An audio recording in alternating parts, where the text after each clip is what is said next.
What are your views on Indian healthcare system versus United States? I mean, US is clearly very advanced, but that doesn't mean it's affordable. But in India, we can get advanced medical treatments in affordability rate. Why is your work important and what is that you do? Now we're able to treat, heal without surgery. We have biological material in our own body, platelets, stem cells, but we didn't know how to use them. Imagine like the tear is big. Your body is not able to get in. But what if we extract them and precisely place them, because these are the ones that create the healing. Every young person I meet, they say they have low back pain problems. Our lifestyle has a lot to blame for that thing. Most of the sitting jobs have spine issues. You're exercising for half an hour, 1 hour, but you're unexercising for like 8 to 10 hours or maybe longer. What's the alternative for us to maintain a good lower back? At least change position, because if you're in one position, you're loading those elements down there. Best kind of chair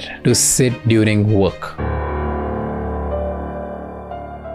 Many times we have to do episodes which are not massy, which not many people will like, but it's important to do because we need to understand what are the top technologies in the world of medicine which are available for people like you and me. And this episode is exactly about that. Stem cell and regenerative technology. Most of us are experiencing one of these problems. From knee and back pain to shoulder pain. We have to sit for long hours in front of the screen without much body movement, which makes our body stiff. So today's episode will help us understand why suddenly so many people are experiencing spine and knee issues. What are few things that are damaging our backs on daily basis which we don't even realize? Which are the best chairs and pillows to use for better spine and lower back health? What are some good exercises to avoid knee problems? To figure out answers to many such questions, today we have Dr. Venkatesh Movva. He's a regenerative medicine specialist. He is the MD in sports medicine and he's also certified in pain management. But before we move ahead, please subscribe Raj Shamani Clips and Raj Shamani Shorts channel, because there we break down our long episode into small clips so that you become an insightful person in short amount of time and enjoy the whole audio experience of this episode on Spotify. Go follow us there as well. Enjoy the show.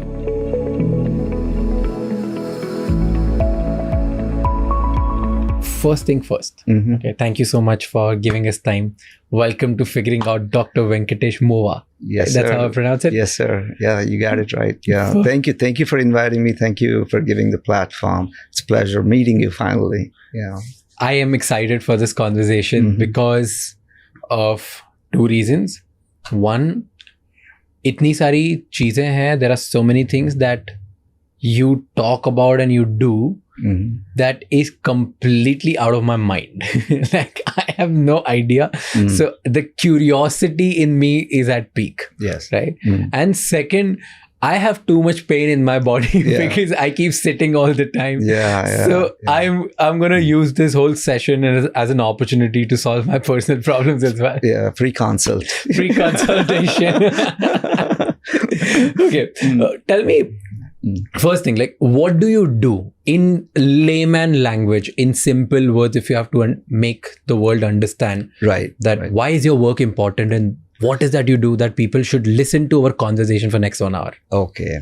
So this is a newer way of practicing medicine. Okay. It's not like experimental anymore, but it's an innovative way. Because in medicine, we've been to so many phases. Right? Like there's some breakthrough treatments that came in. I mean, take cardiology. We used to open to get to the heart. And now you just do it like this. So we call that interventional way of doing. So we minimize the damage while trying to fix something. So the field that I'm in is literally the same. We're on the cusp of traditionally surgical procedures.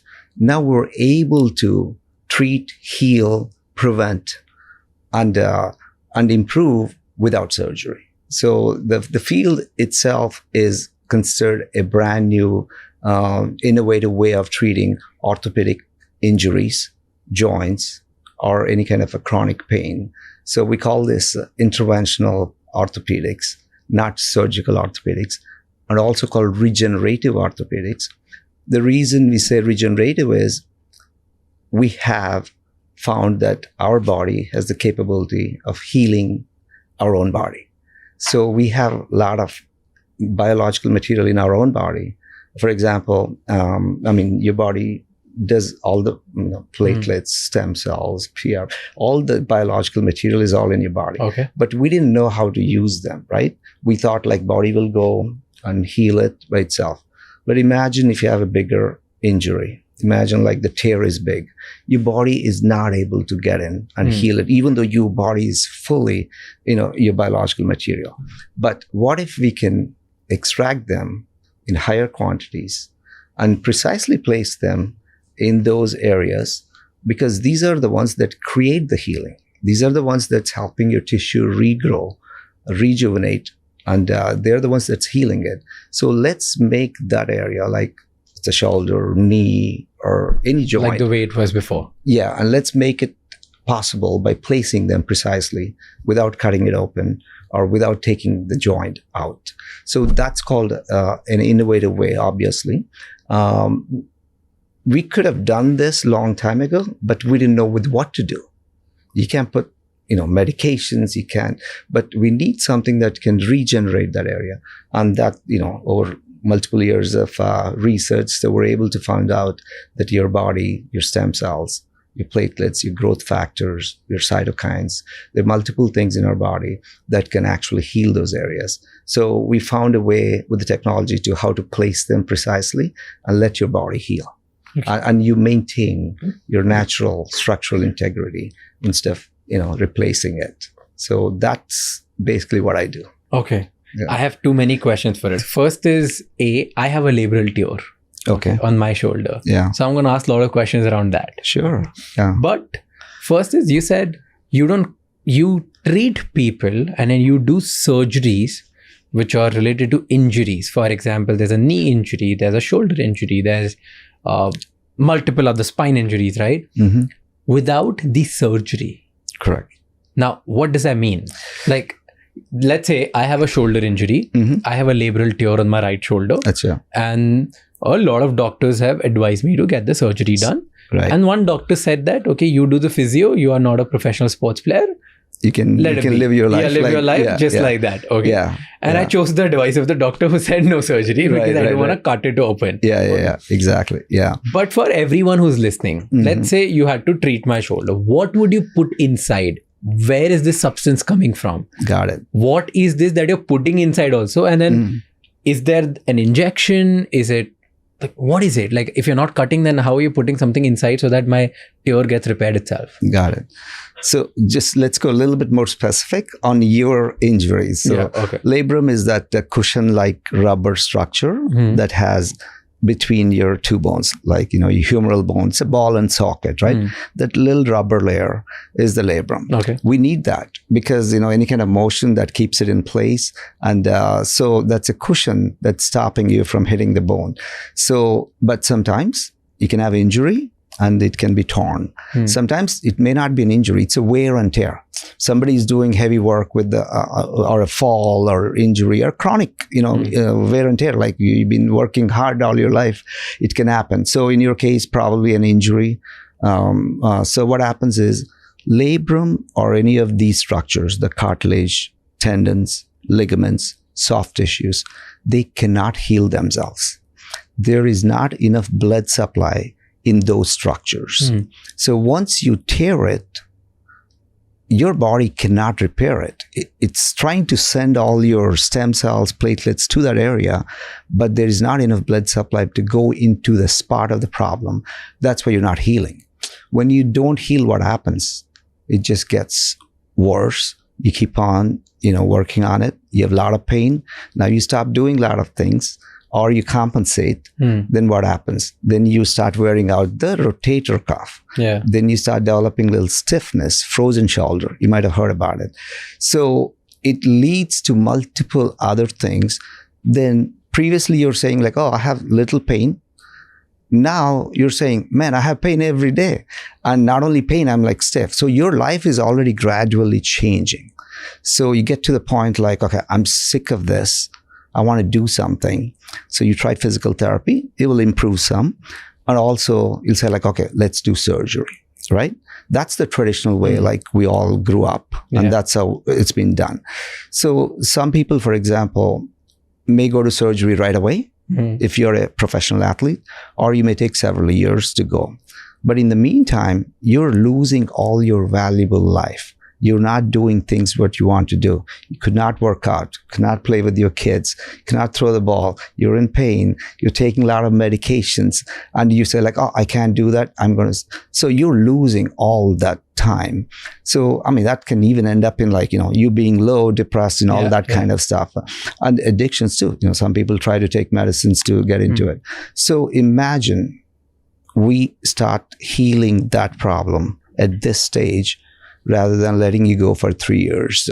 So, for example, your labrum that needs to heal, but it's not able to heal. Surgery means you're cutting the labrum out or you're suturing the labrum. So that may fix it, but it's not healing it. So you're getting a Band-Aid on it and you can go back and do it. But when you lose that structure, imagine what happens down the lane. So it can lead to further degeneration and further arthritis. Once you take that cushion, you're taking a natural substance that you need in your shoulder. Now you're taking it out. So you're young, so you could be good for a few years, but then you don't have that cushion that's needed. There's a reason God made that thing for us. So we need that thing. So if we catch it early, like for example, in your case, you're a healthy guy and you have a shoulder problem. So there is ways, like this is the field that I was talking about. So your body makes all these biological cells, right? So we extract them. So we extract them from a different area. So our body has a lot of reservoirs. Most of the long bones, like the iliac crest, we call it in the hip area, इसमें ज़्यादा bone marrow होता है. Okay. Bone marrow से we can extract the stem cells out of it, growth factors out of it, platelets out of it. Then हमारा blood में भी होता है. So you'll get an injection in my hip area, and then you'll get it out, and then or maybe from here, and then. Yes. So from the hip area, it will be a bone marrow. Okay. That means they're more powerful healing cells. Okay. And we also take it from your blood. So like drawing the blood is made of growth factors, platelets. You might have heard of like PRP, plasma-rich platelets. We can get out of those things. So the plasma-rich platelets and the bone marrow cells are very powerful healers. For example, if you cut your skin or break something, it automatically heals. We don't do anything. Those are the ones that's coming in and healing that thing. So now it's in a difficult area. That's why it's not healing. So we extracted those things. So it's an outpatient. So you come in and you have local anesthesia. We extract those things. You just get up and you walk as if nothing happened because it's through a needle. And then a few hours later, that will be processed. So we have to separate those things. Then a few hours later, you will be lying down and there's a camera on top of you and there is an ultrasound machine. So camera will look into your bone structure so we can see that. And ultrasound will show me the soft tissue like your labrum, your rotator cuff, all these things. And with the material that we extracted from you, with the really small needles, like 25 gauge needles, like maybe slightly bigger than a diabetic needle. And you're under our vision, so we're able to see it. We're able to see the labrum clearly. We put a little dye to make sure where we are. So just like you're watching an MRI, we can watch it live on you. So we place those cells precisely into the tear area and inject a little bit around. And if there is anything else, you may be having only labral problem, but imagine you have some scar tissue in there, some inflammation built up. So we inject those areas as well. Before I inject your shoulder, we'll do a nerve block so you don't complain that much, so you don't have any pain, and you can take a little bit of oral sedation so that you're very comfortable and you can actually watch it. You can actually watch what's going on the screen right there. So that's done that day. And then we kind of put you in a sling for a day. so that you don't do, too much movement too soon. So then we'll give you instructions. So the physical therapy is super important from this point onwards.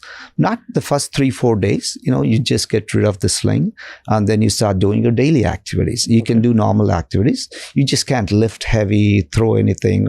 So we'll be very careful the first 3-4 days. So things have settled in there. But you can do normal activities, like, so you can take a shower, eat, and all those things. Then we'll start your therapy. So I'm sure you might have lost some strength. I'm sure you might have lost some usage and the movement because you've been in pain for a long period of time. So now we got to get all that back. So we start doing the range of motion exercises. So that is very important. So as you start doing it, the cells inside start working.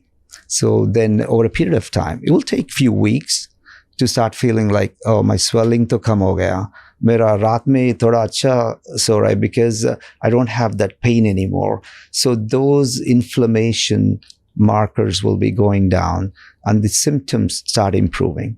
बाद में क्या होता है कि आप exercise भी कर रहे हैं ना, so confidence भी आ जाते हैं. अरे मैं ये कर पहले नहीं कर पाते. So you come to the first month, come to the second month, then we kind of test you again, and if you're fully functional, we kind of release you into sports, after 2 to 3 months.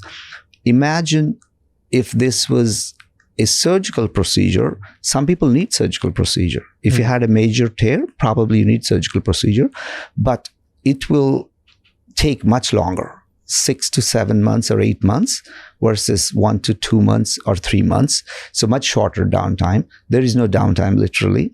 That's why we were doing these in sports people.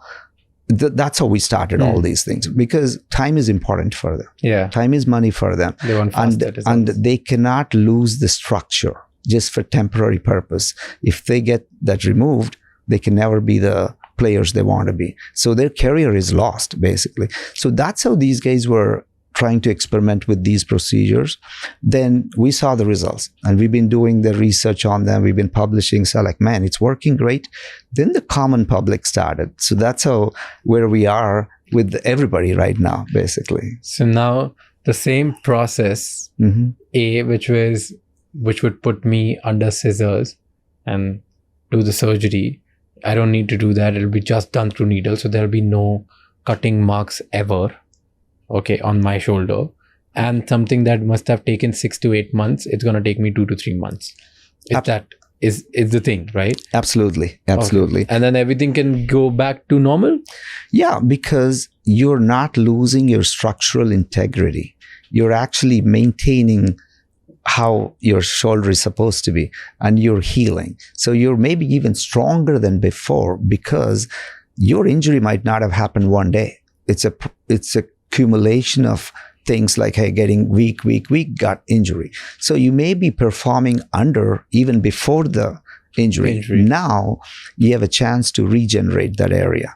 So not only you're getting better now, you're actually making that stronger for the future. You may be stronger on that side compared to the other side, post-injury and the treatment. So when you ask me like, is it that simple? It is that simple. In majority of the cases. Imagine if you have the labrum and you have a grade 4, that means it's pulled off fully. Obviously, you need surgery, right? So that's probably 1 out of 10 patients need surgery. They should appropriately go to the surgery. That's the only way to do it.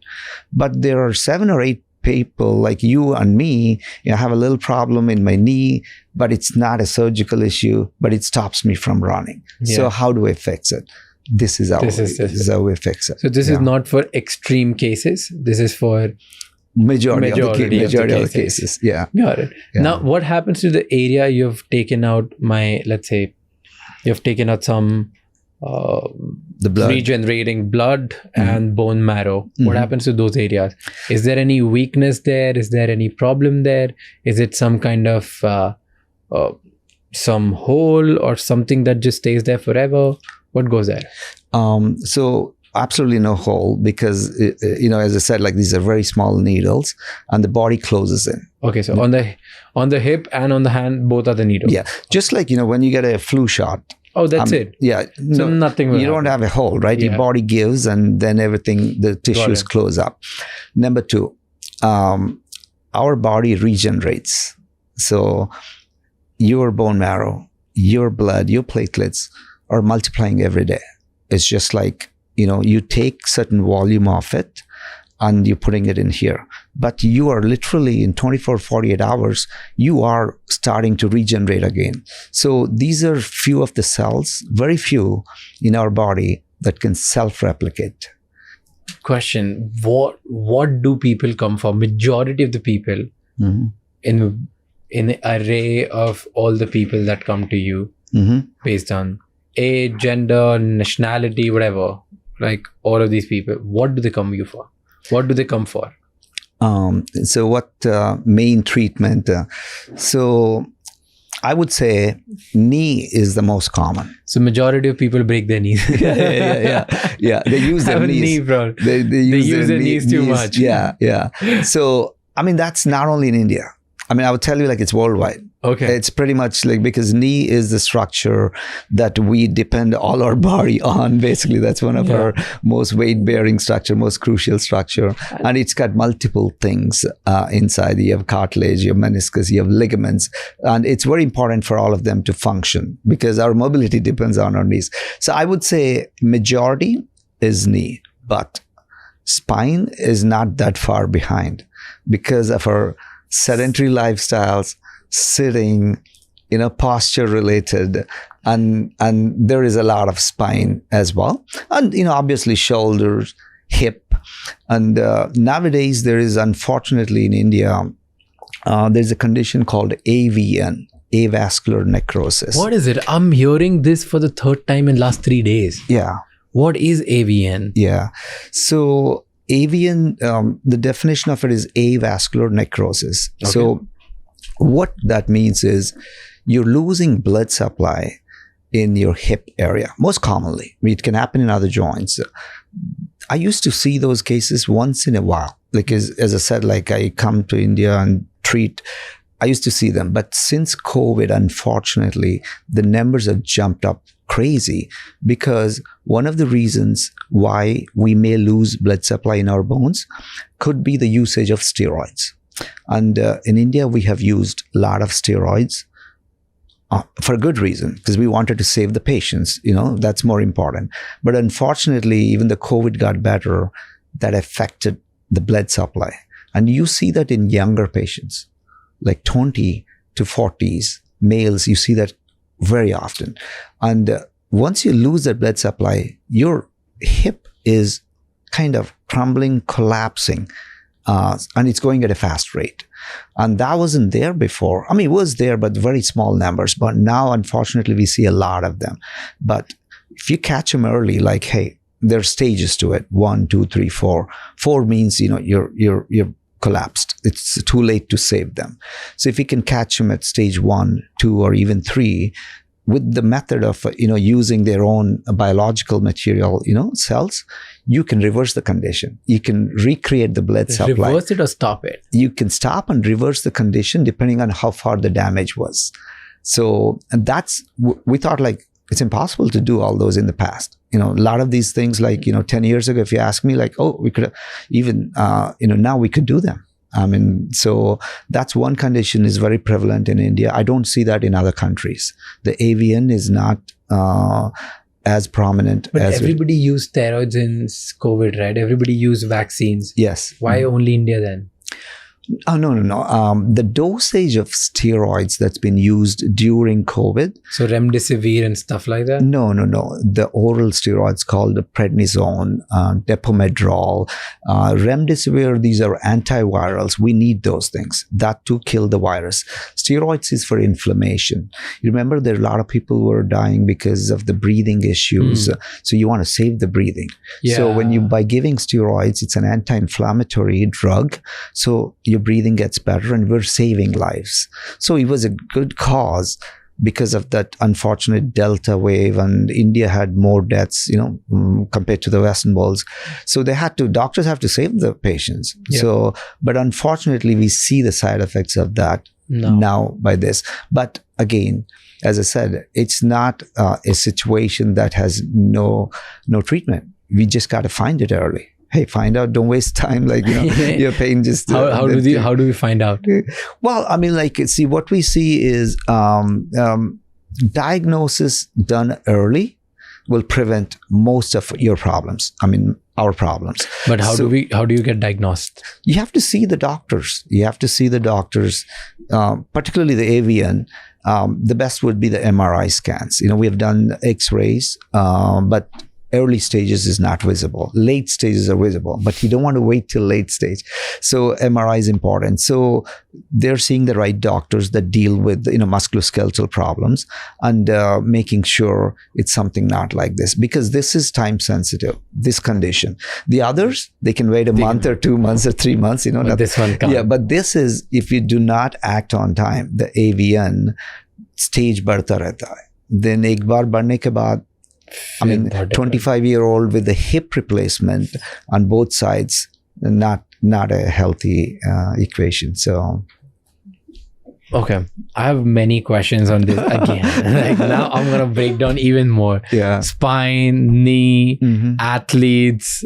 Okay, we're gonna talk like a lot of stuff. 10 days ago, I've ordered 2 walking pads. Walking pads. One for the office. Okay. And one for the home. Okay. And one I've kept it in, like, the home one I've kept it in my bedroom. Yeah. And the other is in office. Okay. Using it? Now the rule is, the rule is that every time I'm talking to the larger team, let's say I'm addressing like 10, 20 people in front of everyone, I'm not going to do it while standing. I'm only going to do it while walking. Walking, yeah. And at home, I cannot watch TV while laying on the bed. Yes. Because I watch like 10 to 15 minutes of TV every day. That's it. Okay. So 10 to 15 minutes, I'm going to walk. Yeah. So that's like, these are the 2 changes I made after. I think it's pretty good change. Like, I'm liking awesome. it. It's awesome. Yeah. I do the same thing, but on a ball. On a ball. Okay. I don't have chair in my office. I'm on my exercise ball. So I'm sitting on it. Oh, you're sitting on exercise ball every day, because I can't do this. Right now I do this, but on a ball, you can't afford to do that. You got to engage your core all the time, because otherwise you're going to fall. So you do that for a few hours. I know it was hard initially. Then I had to move to my chair. But I'm tired, really. In the house, it's fine. But because work, you spend a lot of time at work. I spend a lot of time at work, even though we're patients, but in between administratively, you're sitting. So I sit on a ball. And that helped my back tremendously. Really? Tremendously, yeah. It engages your core. If you're sitting a lot, your pressures are too much on your discs, interdiscal. So by engaging your core, because we're always strong in here, so that really. In today's world, almost every young person I meet, fit or unfit, they say they have low back pain problems. Yeah. Like they have massive back pain. Yes. Yeah. They're crying every time that I can't sit for long hours. It's always painful. Yeah. At least once in a month, somebody is going through this experience where they've faced that. Yeah. Oh my God, my back is like this. Yeah. I mean, so our lifestyle has a lot to blame for that thing, obviously.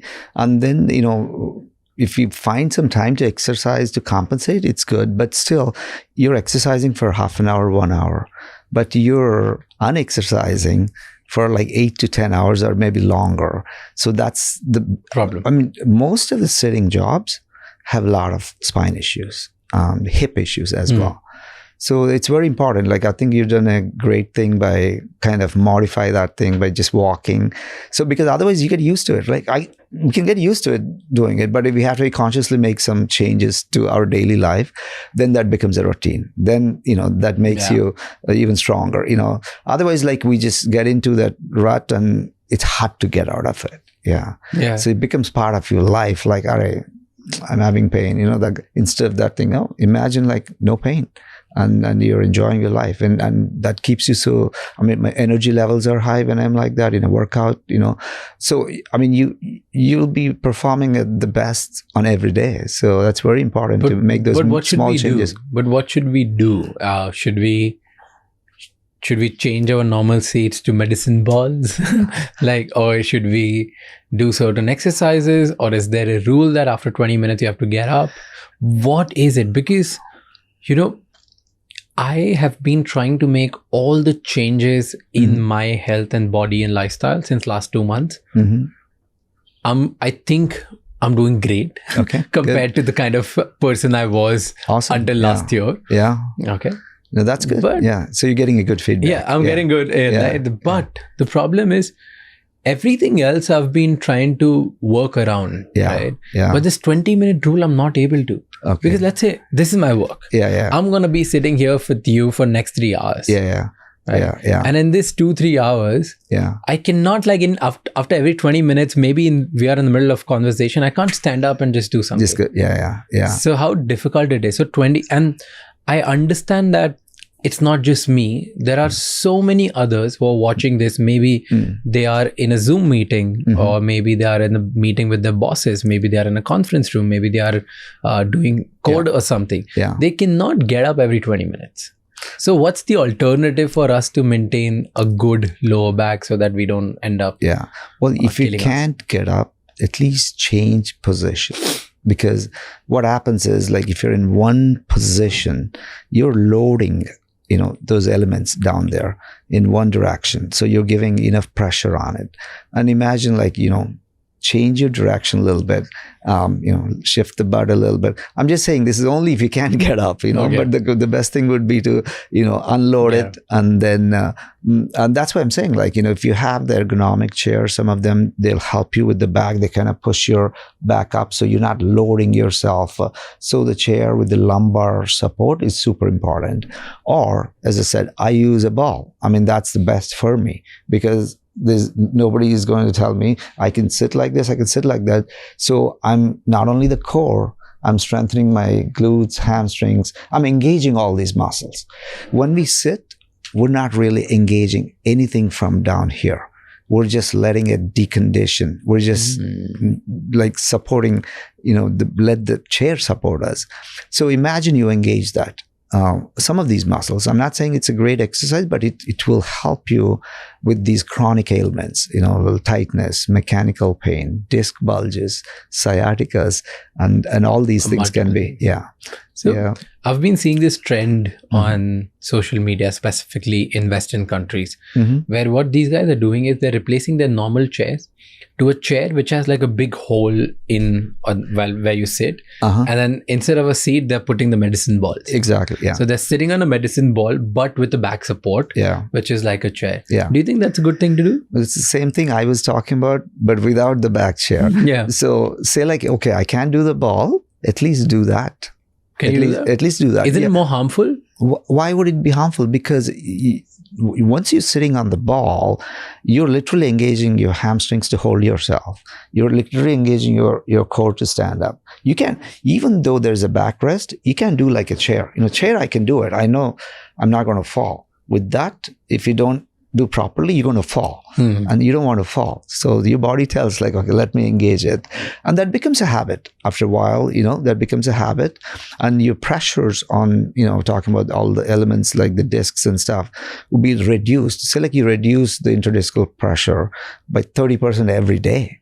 That's huge. You're not going to wear out the discs anymore. Imagine you're very young now. I mean, like, you're good, but if you do it long, we can have disc degeneration.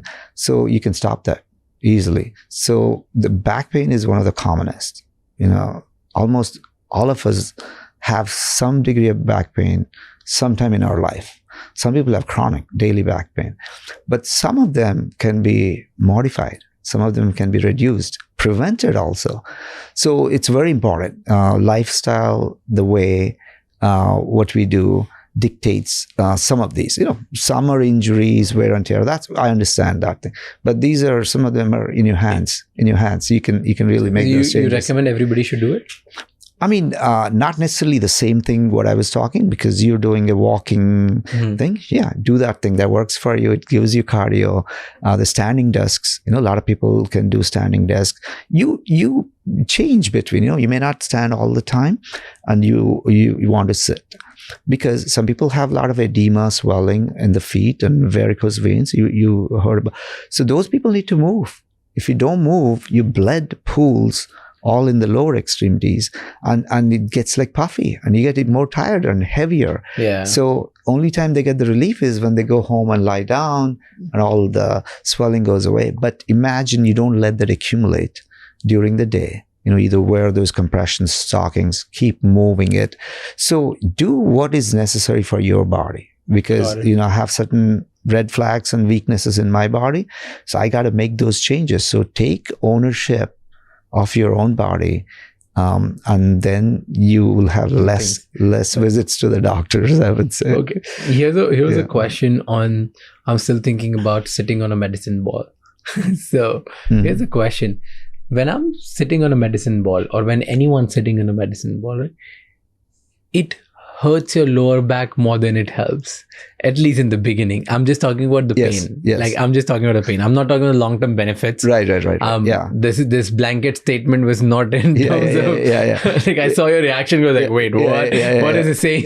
Yeah. What I mean was, like, you're sitting fully like this, Yeah. okay? And now, when you're sitting like this, you're working your core, you're working your lower back. Yeah. And then in like 5 minutes, it starts hurting. Yeah. And then it's painful. Mm. So if I keep sitting on that pain, do you think it's not bad for me?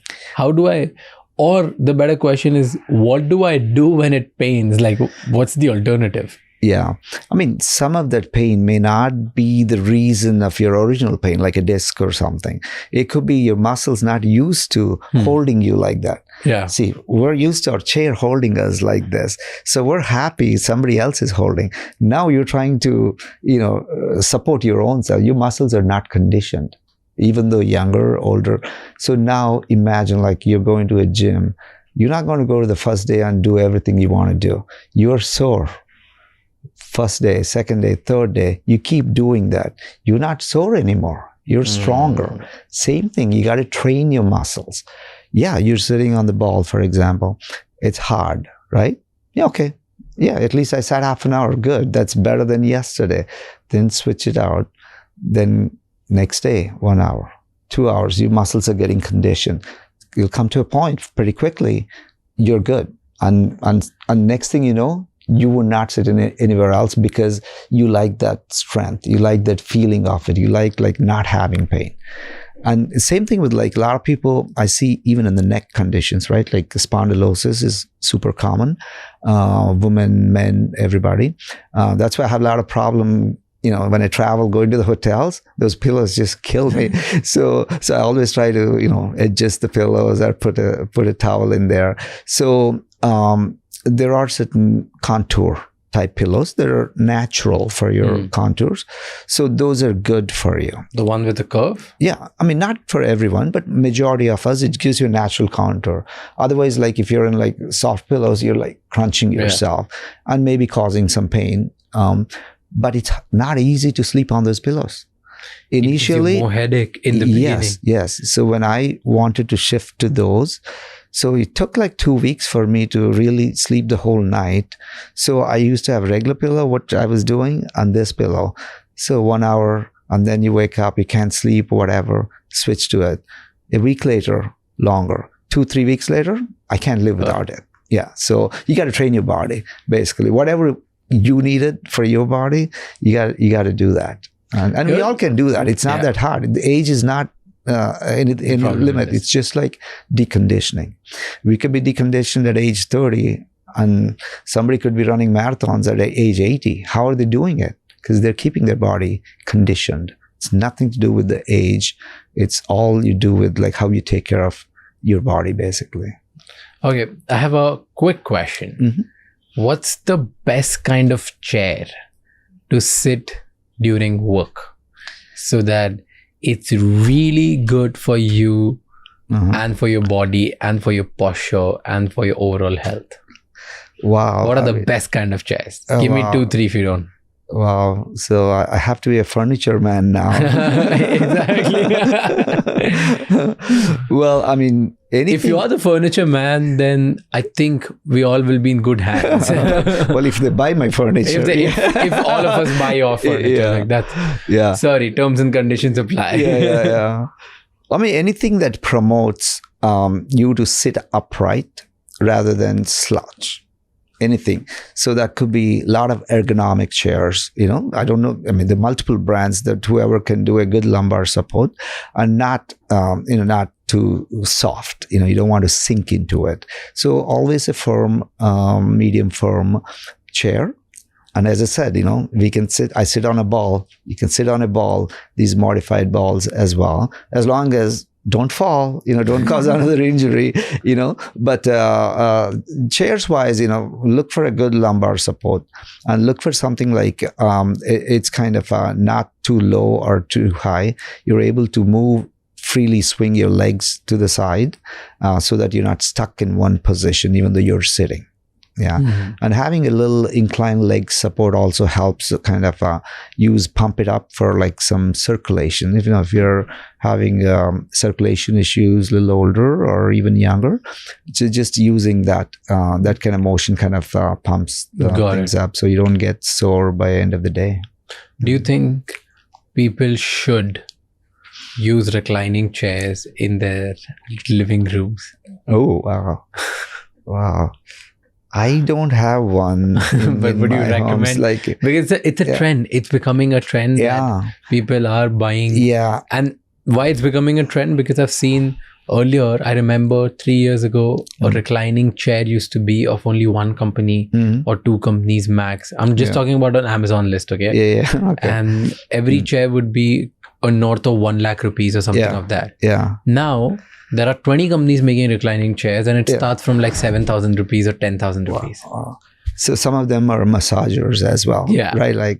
So theoretically speaking, like regular chairs, a recliner acha hai for decompressing your spine. Got it? Okay. But you can work from a recliner. If you're sitting in a sofa and watching TV versus if you're lying down, maybe you prefer lying down because you're taking all the pressures off your spine, but not for productive day. You can't be reclining and working. For productive days, it's ergonomic chair. Yeah. For living room and watching TV, it's reclining. It's better than like a too soft, cushiony sofa where you sink it in versus harder sofas like where you're able to sit, or you can even recline. Say like you have back problems, you want to decompress your back. So it's good to have a recline. And also the zero gravities are even recommended where your legs go up a little bit and takes the compressive forces off your back. There are some chairs where your feet go up and your body stays back, so it decompresses. So some of them are helpful as well. But again, you have to go with what works for you. Which one is the best pillow? Basic principle in the pillows, as long as you have a little support here, whether it could be flat instead of feathers, that may not be the right thing. You have to have at least a firmness to it, whatever shape it is. Got it. So no feather pillows. Well, I mean, once in a while, it's good. They feel good and stuff. It was considered luxury in India specifically. Yeah. Especially after watching Bollywood movies. Yeah. Feather pillows considered like you're the rich.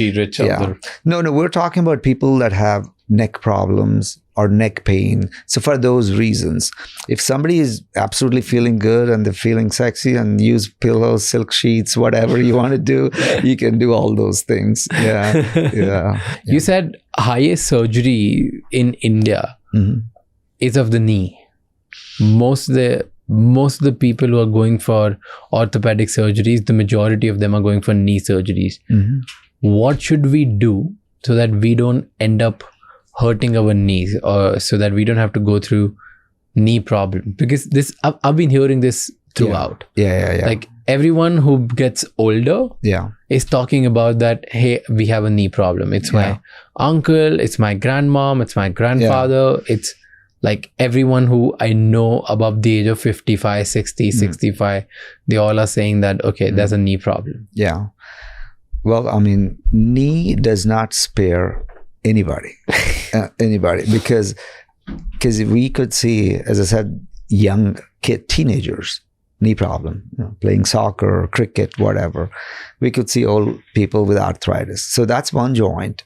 You can say like some conditions like, if it's a spine, okay, it's a little bit old age related. Hips are old age related, but the knees, there is no, discrimination. Knees going to hit you if you do it wrong. Why? Because we have to take age group by age group. Okay, younger age group, obviously, injuries, playing sports injuries. So we know what's going on. Yeah. So when you come to middle age, some of the wear and tear starts happening. That is because we may not be conditioned. You're not walking, you're not exercising, you're not building your strength in the muscles. Then what happens? Then you're putting too much load on the knee. Your knee is not supported anymore. So you start wearing out those cartilage. You start wearing out the tendons. So you start developing arthritis at an early age because you're not conditioned enough. As you go age, some of our lifestyle, like for example, Indian women, we see a high percentage of knee cases. And we presume, there's no data on, we presume it's probably a little bit of a sedentary lifestyle for our, moms, grandmoms, compared to our guys, they used to walk and do other things outside. And also, homeboundness to it, probably some of the reasons, because you don't have any muscle support. When you don't have muscle support, your joints are not going to hold you. Imagine you putting on weight on top of it. Yeah. And you don't have muscles. Then everything is falling on the knee. So knee is giving out, wearing out. That's the reason any changes in our body or anything, knees are the ones that get hit first. Spine is as well, as I said. So that's the reason you probably see a lot of cases anywhere. Are there any exercises that we can do to make a knee better? Or no? Or just keep walking, do your squats daily or whatever, like once in a week, and then do a couple of muscle legs exercises and then move on. Just keep it that way and you'll win. Or is there certain 2 or 3 different exercises, right? Let's say I'll give you an example. When I went to my doc for the shoulder, right? He said, whether you decide to go for surgery or no, at least start doing rotator cuffs. Yes. This is one exercise you should just swear by because you already have a weaker shoulder bone. Then you should just go ahead. Shoulder muscle. So he was like, just start strengthening that rotator cuff muscle. Yeah, that's what I'm saying. You have to do it. If you don't do it, you'll make the situation worse. As I said, you'll get frozen in there. So same thing. You got to keep moving it. On the knees, you're asking what exercises, basically. We're talking to protect the joint and improve the strength so that your body can handle any kind of load with your muscle strength. So what we call isometric exercises. So these are proven to be, bringing the stability in the knee because your kneecap is attached to your quad muscles. So if your kneecap is tracking like this, you're developing arthritis underneath. You're going up and down staircase. You can't walk because your kneecap is rubbing on it because you could be having severe weakness in your muscles. So the kneecap is going in all directions. So you want to put that in the right place. The tracking has to be. So you have to work on your quad exercises. So if you focus on 4 muscle groups on the legs, you will have less and less of these problems. So quads, hamstrings, glutes, and you also want to work on your lower body. Core is also very important. Working on the core exercises will take the pressure off your back and not put it on. So 5 exercises, let's say 5 different muscles to strengthen. Yes. If you're not going to do everything, at least focus on these muscle groups and you'll get a stronger knee. And when we say knee, we don't look only knee because all these are connected. You can't have a bad hip and a great knee because you want to work from the core all the way down. So the lower body, we call it a kinetic chain. So anywhere a missing link in the chain, you're going to have issues because you try to compensate. Imagine you have a bad knee, then you start walking a little funny, then the other hip starts hurting. So then you walk limping, then your back starts hurting. So it's very important to correct These are called corrective exercises. So you have to correct whatever is deficient in your body. What is your imbalance in your body. एक बार correct करे तो you're not promoting the same while you're walking. Yeah. Okay. So 5 exercises, you were saying 5 muscle groups. Tell me one best exercises for each. What's the best exercise for quad? Okay. So mechanism is the same. No matter, you can do without weights. You can do with the weights. You can go to the gym. You can stay in the house. Yeah. So you in the gym, yeah, you may have a machine to do that. But in the house, you can put some ankle weights, or even rice bags. Bhi dal sakte hai, thoda weight ke liye. So leg extension is really good. Leg extension for quads, and you have to be a little careful how you place the leg, because the kneecap can rub on it. So every patient's structure is different. Sometimes you have to externally rotate the foot so that you take the pressure on the inside. So you're activating we call it VMO, vastus medialis, on the inside of the thigh. So you have to put it like this. Yeah, just externally rotate the foot so that you're hitting the inside, not the outside. Once you hit the outside, you're making your fascia even stronger, which we don't want. That pulls your kneecap to the side. I didn't even know that. Yeah. So that's what I'm saying. It may be different for somebody with a knock knee. It may be different for somebody with a bow leg. So better to have a trainer or somebody look into it. For every specific thing. Yeah. So customize. But the basic mechanism is like a leg extension with the weights or without the weights. You can do that lying down, or you can do that sitting up as well. So that's for quad. What's for the hamstring? Hamstring, basically the curls. You can just lie down and prone curls. And also you can do, like older people, for example, they can't do the prone part of it. They can do the squeeze underneath the kneecap and try to squeeze those things. And the best thing would be to foam roll the hamstrings. You really don't have to build the muscle in there, because most of the hamstrings, more than the strength, they get tighter. We all have tighter hamstrings because we sit a lot, and you have a back problem. Hamstrings are the ones that's going to give a lot. So more than building the muscle in there, you want to strengthen, stretch the muscle. So foam rolling is really good. If you do the foam rolling, stretching for that muscle group, basically. It's really good. Yeah, it's really good. Then what was the third one? The core. You got to do the core exercise. Yeah. What's your favorite core exercise? In the past, like a lot of people, even till date, a lot of athletes, like we used to have a lot of athletes come in because the coaches were making them do crunches. Boom, boom, boom, boom. It was a disaster. For the last, I would say 8 to 10 years, we do not advise any of our sports athletes or anybody to either crunches or military presses. Really? Yeah. Why? Because crunches, imagine what you're doing. You're bending your body and putting pressure. You're actually squeezing the disc. So you're creating so much pressure in there. We have seen a lot of disc bulges and all the spine related problems because you're overly crunching. So we say no. And if you really look at the good trainers, they follow that rule. They don't really make people do those things. Those are not good at all. If anybody's doing those abdominal crunches, please do not do them. Reevaluate yourself. Basically non-weight, like the planks, the bridging works really well. That's works really well. It's easy. You're not causing any more damage to your other body parts while trying to get your great abdomen. Definitely abdominal exercises, just be easy. Don't do with any weights or anything. So that's important. There. What was the fourth muscle? Glutes as well. Okay. Yeah, glutes will support your, your hips and lower back. So all these are literally related to each other. So what's the best exercise for glutes? Squats are good. But not necessarily weighted squats.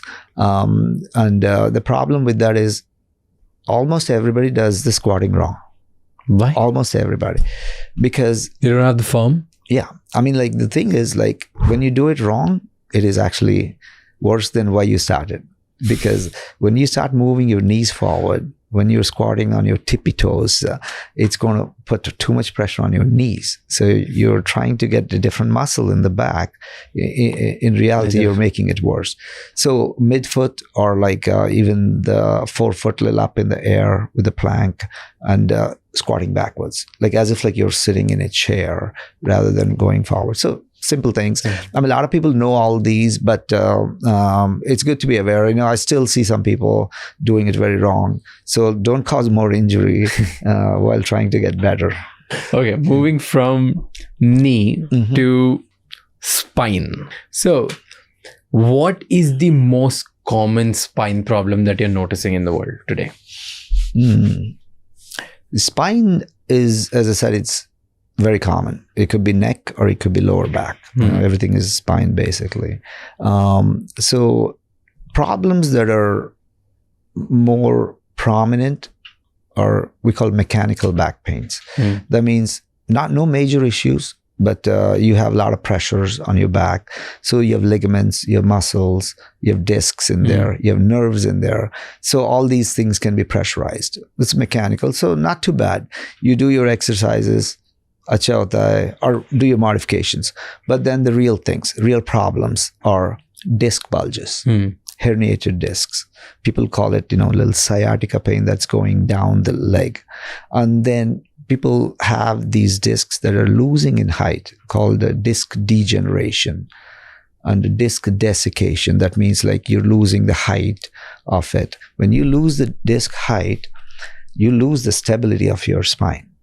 So these are like cushions. Okay. Say like these are rubber between the bones of your spine. You need those height, right? So then you can maintain, your posture, everything. And your nerves are coming down there. Imagine you lose tire mein hawa chale gaya, kya hota hai? Then you do this. So if I'm unstable in my back, my discs bulge out, put pressure on the nerves, and all my muscles are trying to protect you, you're in constant back pain. So these are all very common. And you let things go. And these things keep on getting, worse and worse. It may start at one level, and then the next level gets affected. It's a progressive issue if you don't correct it. So if it's no damage to the disc, just exercise, proper healthy lifestyle modifications could be good. But if there is a disc bulge or a rupture or anything of spondylosis or disc degeneration, we got to address them. And we are able to address them nowadays. We could not do them. Like if you ask me 10 years ago, hey, these discs are getting gone. What do you do? Okay, go bad, then get the whole surgery done. We don't need to do that anymore. Yeah. Now you address them right away, and they will be, life is back, basically.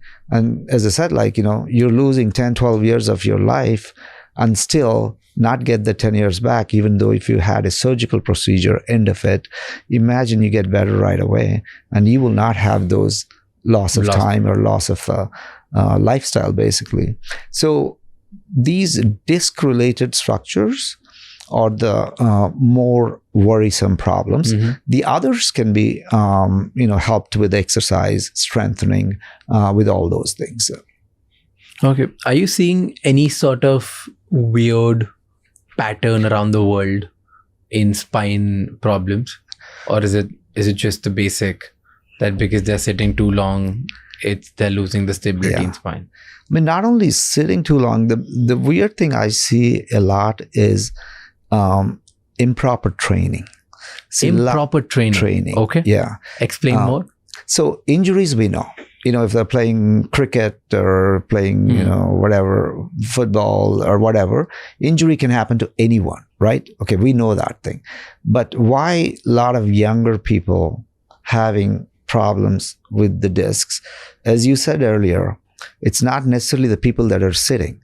It's like people that are working out, people that are healthy still have the back problems.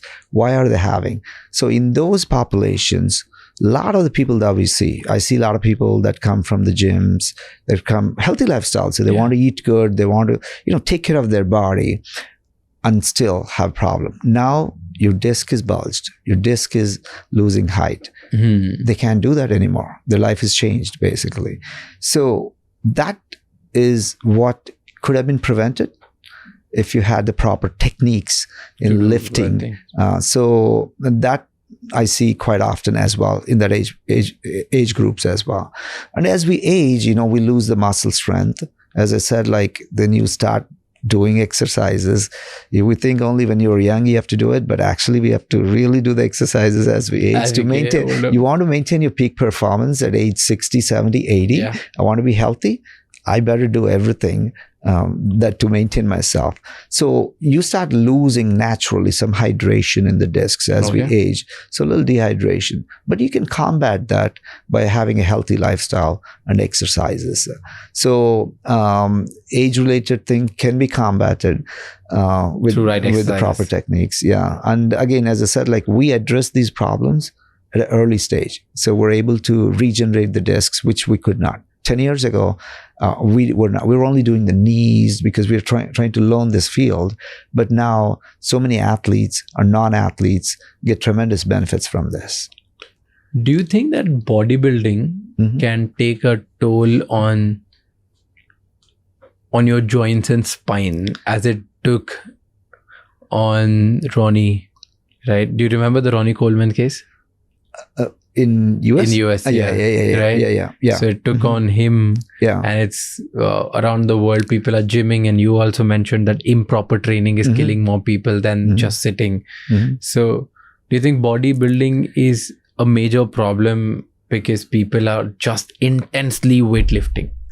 Well, as I said, like, is it purely weightlifting or things that go with it in order to be effective weightlifter? We're just talking about weightlifting, but it could be any other, just trying to put muscle or trying to lift.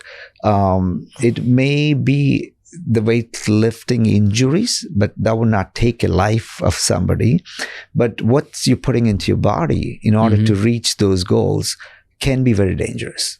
And we have seen, either improper or illegal use of substance to get some quick gains have resulted in a major, even loss of life in these high-level athletes per se.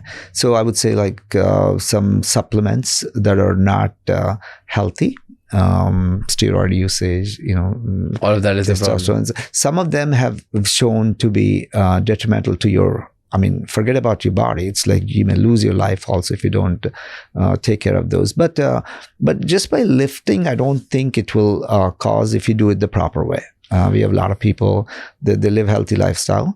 But the problem is if you stop doing that and then you have to deal with all the after effects, That's a problem. Yeah, after effects. So that means you still have to maintain a good life, healthy lifestyle, even though you may not be lifting that heavy, but you should still be taking care of yourself.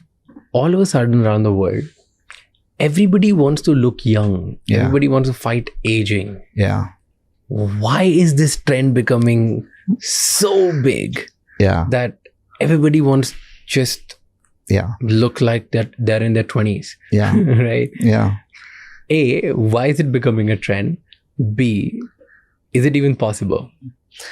So, A, we all want to be that. Because the alternative is not that good. You don't want to be in the bed when you're 50s. You don't want to not enjoy with your grandkids. You don't want to give up on your life, right? Yeah. And so you want to maximize what you can do. You want to perform at each, part of your life. So we all have that thing, but how to do it is the thing, right? So number one is the human mentality. We all want to look good, feel good, do good, everything. We want the best for ourselves. So how do we go about it? Some people put in the effort. Some people will not put in the effort. So that's where the effort levels come in, and you may see the results when you put in the effort into it. So that's the human nature. We all want to be productive.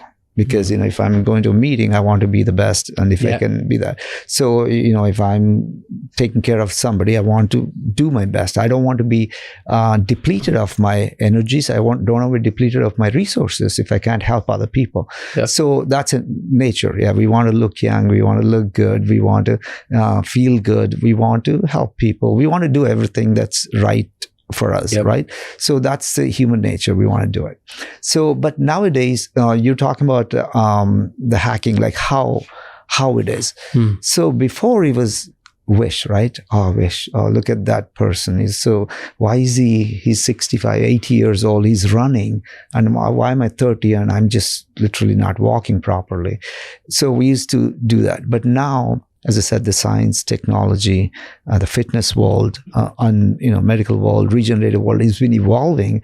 We're able to crack some of those codes nowadays. So you see, when you talk about the hacking part of it, I mean, we're talking hacking ethically, hacking legally.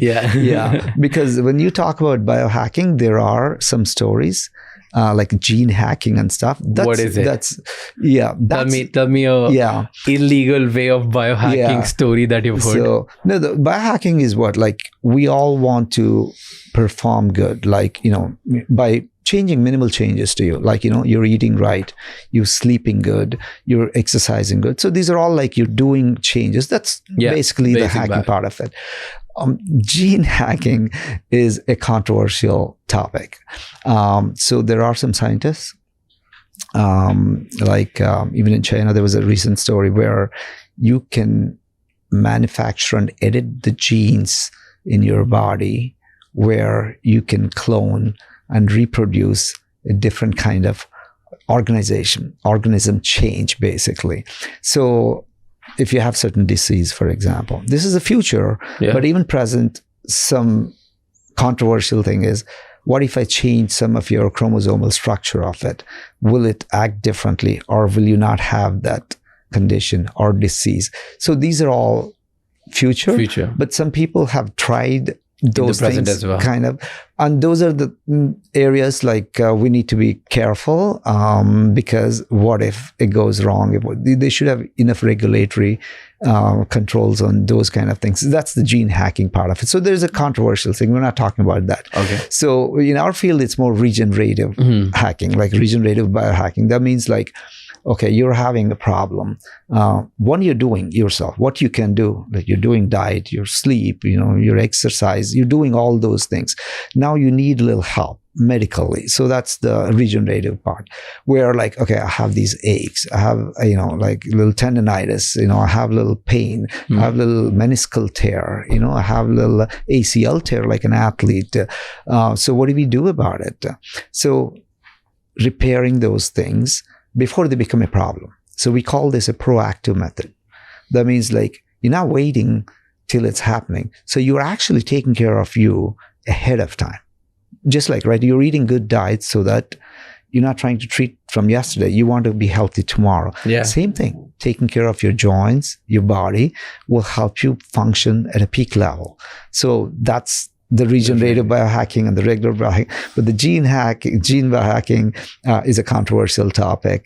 It's not ready yet. So, I mean, there's so much potential. All the research is going on. Like, hey, how can we modify? Say, like you have a diabetes in the family, you have a diabetic gene. Can we modify that with the gene editing and you have no diabetes? Great. I mean, or heart disease. Some people are prone to heart disease. Can we modify that before it happens? Phenomenal. I mean, the future, the future is great. Really great. Yeah, but we don't want to jump into those things. We want to do a proper research. Okay. Based on all the researches that you have read and all the practice that you have done around the globe, right? What's the most shocking thing about your field, which you have discovered in recent times or maybe till now? Like, what's the most shocking fact you have heard or read? In a positive way and in a negative way. Like, give me both. Give me both. So then it'd be like most exciting and most shocking. Yeah, in our field, and I would say in my own experience, basically, what I thought is not possible, like even 5-6 years ago, is a reality. and I see that in front of my eyes. And I do see that, results like in front of our eyes. For example, ACL, because we have a ligament called ACL in our knees. A lot of athletes can have that injury, twisting, turning. The only way that was done was surgery in the past. Yeah. And that's how we grew up. Not anymore. When we do those things with regeneratively, we're getting the same or even better results. That's a really shocking thing. I didn't think it's going to happen. In your lifetime. Yeah. Same thing, disc. We never thought we can, regenerate a disc material that was losing. And we didn't think that was possible. We thought we'll improve the condition and stuff when we have been seeing those things. So these are the shocking developments, and there's more and more coming.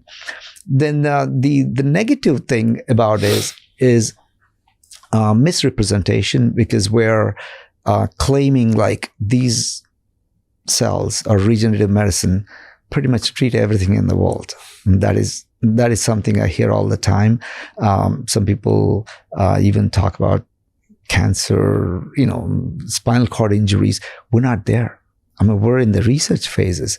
We don't have a treatment modality for them. So let's not go ahead and give false hopes to actual people when we can't really do those things. So it goes both ways. The technology is growing. So there's a lot of misconceptions. And some people also misuse, I would say. So there should be like a good guidelines that we all have to ethically follow. And then this is going to help everybody. What's there in the future? What is coming? What's next? Like this is, you're saying like regenerative, intervention, all of these techniques to repair tissues, to repair injuries, to do orthopedic treatments. Yeah. All of this is present. Yeah. Where is the world heading? Because I'm sure the things that you're doing today, you must have started doing these things in a lab 10 years ago, right? Yeah. Now that if you're performing on general people like us, I'm sure this thing is like at least 5 to 10 years ago, you must have started already. Yeah. So what is the next 10 years? What are you currently working on? What's something that's So actually, before the lab, if you look at the origin of regenerative biologics, veterinarians, we learned this from horses. If you really look at it, horses were given the blood and the stem cells for multiple years. Veterinarians were doing it, and they were running, they were doing everything. Then, we thought like, how come it can probably work in the humans? So that's how it started, in Europe, and some of our group, we started in US. So that was the origin of it. But there were a lot of grandfathers to it. They've done a lot of it. We were more of a clinical nature. So for example, everything was a research-based or university-based. But when it came to our group in US, it was like we applied clinically to have the multiple numbers of it. People have done it several years even prior, but now we got to prove it, right? You got to do 10,000 patients, 20,000. We're able to do that thing. So that's where we learned that these, your own biologics can help your own body. Okay. So that's where everything came in. So we are presently in our field, the regenerative orthopedics, repairing a joint, regrow, rejuvenate. That's where we are, right? So if you're too far gone, you're going to get the surgery. If you're not too far gone, you can repair and regenerate. That's where we are right now. So I'll show you my report. Okay. Yeah. What is not that far is, can we actually create the whole tissue instead of repairing that thing? For example, you're young, so you have a good labrum except the tear, right? Imagine somebody old, I'm not saying old, somebody wear and tear, and they lost the tissue. So there's not much to repair there. Instead of replacing the joint with the metal or something, or the knee, can we actually reproduce the joint? Can we reproduce the meniscus? Can we actually create the tissue that's coming? And once we have it, how do you insert it without surgery? So as I was talking about, like, these hydrogels, the nanotechnology, where you can actually inject into the scaffold, like you introduce a scaffold into that area, and then slowly that grows. Okay. We're not there yet, but this is what we're so excited about. Because if you look at it, this is done not in humans, but there is a lizard, we call it salamander. It's like a lizard and a frog. It's a cross between lizard and frog. Okay. You cut the tail of that lizard, that tail will grow back. And no other, like you cut the tail of it, cat or dog, it will never grow back, and we never grow back. So these material that's helping that growth. So that's what we want to establish in humans, basically. I mean, when I say mean, it's like there's so much of the fraternity is like so big. If somebody that gets would be their exciting. hand chop off, can we regrow it again? Yeah, I mean, like that would be exciting. I think those. Do you think people are working on it already? Yeah. There's so How much. How close are you to that technology where people can grow their hands again? I think there's a long way to go. And before, Still, like how long? 10, 20, 30, 40 years? Well, we thought this is too long 5 years ago. What we're doing, seriously, it's going like so fast. So, I mean, with the help of the governments, the regulatory issues, we got to do it properly. So things can move very fast. The more we find out, because the best thing is the safety part of it. As long as we prove the safety, then it's a good experiment to do. But how do you prove safety? Let's say you've put in something in me. Yeah. And this is going to be my last question. I'm just trying to understand this, right? Yeah. So if you have put in something in me, you have done the clinical trials, maybe there's some side effect, which will come after 3 years, or after 5 years, after 10 years. Right. Your research is only 5 years old. Right. No, it's not 5 years old. Okay. I've done my first regenerative injection 18 years ago. 18 years ago. We've been doing for like 20 years right now, total research. No, you have thousands and thousands and thousands of patients that underwent this thing. Not only in one facility, right? We're talking entire world. There is no history or evidence of any tumor production, cancer production, or anything negative if autologous cells, if you use your own cells, there's no. But there are stories and some case histories when there are some illegal procedures called umbilical cord, I would say embryonic in some countries. It's like the newborn babies, so they use those cells. There are some stories that tumor genesis, teratogenesis, that means like they used other people's, have some stories of tumor formation. But autologous, nowhere in the world, we're talking in the world, it's not like there is no case story or history that this thing happened. Has ever happened. Because you already have the cells.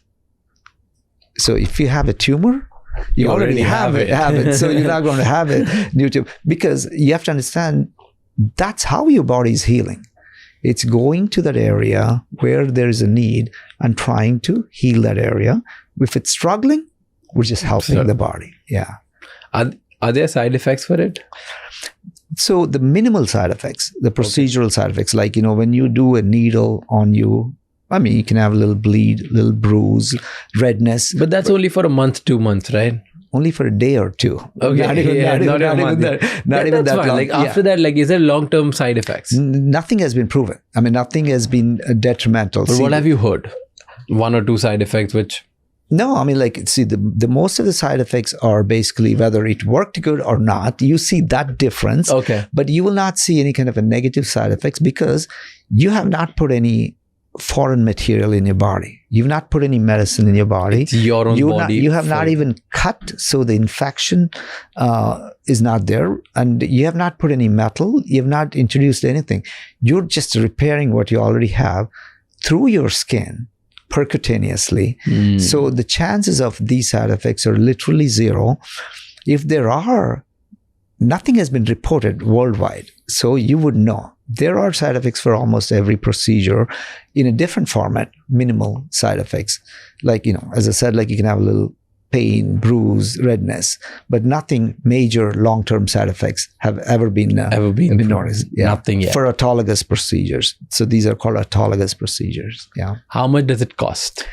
So it depends though. So there's some blood. Let's say I was just talking one shoulder injury, because I want audience to understand. Okay. How much does it cost? So it's like this. There are multiple ways of doing it, right? Like once you do through the blood, it's called the platelet-rich plasma, which is growth factors. And there's other thing called the bone marrow aspiration, where you have all the cells and the growth factors as well. Which one's best? So that's a good question. When you have tendonitis, inflammation, or very mild issue, platelet procedures are good enough. But once you have a structural integrity is lost, that means you have a tear, you have degeneration, you have arthritis, anything structure is altered, platelets are not strong enough to reproduce that kind of result. You have to go with the bone marrow aspirate, we call it. So that gives you the best chance of better outcome, basically. So the pricing depends on who is getting what, how many areas they're getting. US is different, here it is different. And, we help people that can't afford, so it goes all over the board. But still, give me some range. Let's say, so when I went, I'll give you a baseline so that you can explain people. Yeah. So when I went to Kokila Bain Hospital, Ambani Hospital, for my shoulder, and asked them to do the labrum tear operation, they gave me a quote of around 5 lakhs. Okay. Which was for 2 days operation and everything. Yeah. 5 lakhs. Yeah. Now, if I don't do that surgery and I go for the regeneration, how much does it cost? So if you come to my Dallas office, it will probably be 5 lakhs for our procedure as well. But if it's in India, it's literally half or even less than that. It depends on even less than that. So it's like almost 2 lakhs or something. Well, I'm just giving you just it could be much less. And if I'm doing multiple shoulders or multiple knee, it depends on how much you're doing versus, but the average is less than in that range or even less. It's 1 to 2 and then the platelet procedure is even cheaper. They're like in 30,000-40,000. So the bone marrow is 1 to 2 lakhs, and then a minimal procedure depending on how many areas you're treating. Good. And then if you're treating more areas, it may be a little bit more. But on an average, this is the case. On an average, depending on one area versus 2 area, and because you have to understand the technology, the lab processing, all those things. But I hope it becomes even more affordable to a lot of people, which we're in the process. Yeah. What are your views on Indian healthcare system versus United States healthcare system? Which one's more advanced? Where is more growth? Which one's more advanced? Well, or around the world? US is clearly very advanced healthcare system, but I wouldn't say very advanced in insurance and medication management, but as a technologically, the availability of the treatments, very advanced. But that doesn't mean it's affordable. But in India, we can get advanced medical treatments more in affordability rate. But again, as I said, as you see our field, we're like 7-8 years behind, where in US, this is literally becoming the mainstream right now. In India, we're working on making it a big stream. So we will be a little bit behind. Say like today, you want to have some unique procedure done. A different field may be doing very advanced here. I heard like there are a lot of advanced procedures in other fields. But in general, if you talk with my experience in our field or anything, you can have more access. I would say you can have more availability of different technologies, different machinery, different protocols, but it may not be affordable. Well, perfect. Thank you so much, sir. Cool, Thank man. you for being here. Awesome. Yeah. It was a pleasure having you. Absolutely. Yeah. Yeah, it was a pleasure. Thank you so much for watching this episode till the end. Let us know who are the kind of guests that you want to see on our podcast. There are some episodes which are niche in nature, but really important to understand how our world works and what are the new technologies available to make ourselves better. Let me know in the comments your feedback, because your feedback makes us better. I'll see you in the next episode. Don't forget to subscribe our channel, and until next time, keep figuring out.